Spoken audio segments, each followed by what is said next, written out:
Mercedes Benz महाराष्ट्रात करणार मोठी गुंतवणूक, 3000 कोटींची गुंतवणूक करणार असल्याची उदय सामंत यांची माहिती।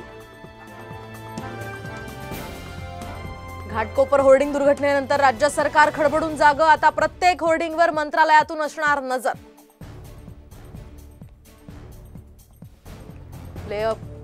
फेअर प्ले ॲप प्रकरणी आता ईडीचं धाडसत्र सुरूच, तर मुंबई आणि पुण्यामध्ये एकूण 19 ठिकाणी ईडीची कारवाई।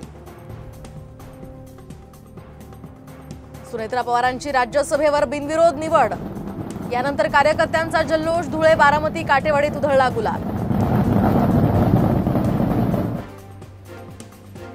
शाहू महाराज छत्रपती कोल्हापूर जिल्ह्यातल्या शेतकऱ्यांच्या बांधावर पावसामुळे नुकसानग्रस्त शेतकऱ्यांच्या शेतीची पाहणी।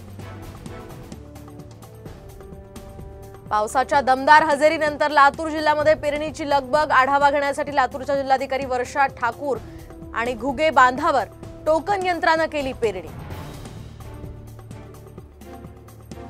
कल्याण डोंबिवलीमध्ये पावसाची हजेरी, यामुळे लाक्षणिक उपोषणासाठी बसलेल्या पालिकेच्या परिवहन उपक्रमाच्या कर्मचाऱ्यांची तारांबळ। कल्याणमध्ये आधारवाडी परिसरात पावसामुळे चिंचेचं मोठं झाड पडलं, घराशेजारीच झाड कोसळल्यानं एका शेडचं मोठं नुकसान।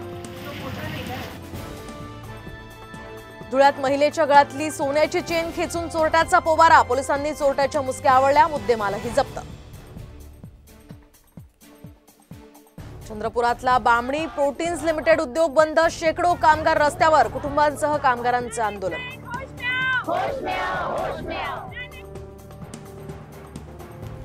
पुणे शहर आणि जिल्ह्यामध्ये पहिल्या 10 दिवसात 88.90 मिलीमीटर पावसाची नोंद, तर धरणाच्या पाणी साठ्यात काहीशी वाढ।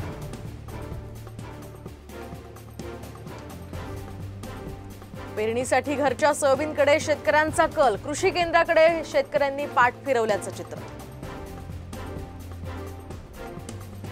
नंदुरबारमध्ये गोमाई नदीवरच्या पुलावर खड्डे, दुरुस्तीमुळे वाहतुकीसाठी पर्यायी रस्त्याचा वापर, एसटीच्या तिकिटासाठी अधिक पैसे मोजावे लागत असल्यानं प्रवासी त्रस्त। खासदार प्रणिती शिंदे विठ्ठल आणि रुक्मिणी चरणी नतमस्तक, पंढरपूर केंद्रीय पर्यटन सूचीमध्ये यावं यासाठी प्रयत्नशील असल्याची प्रतिक्रिया।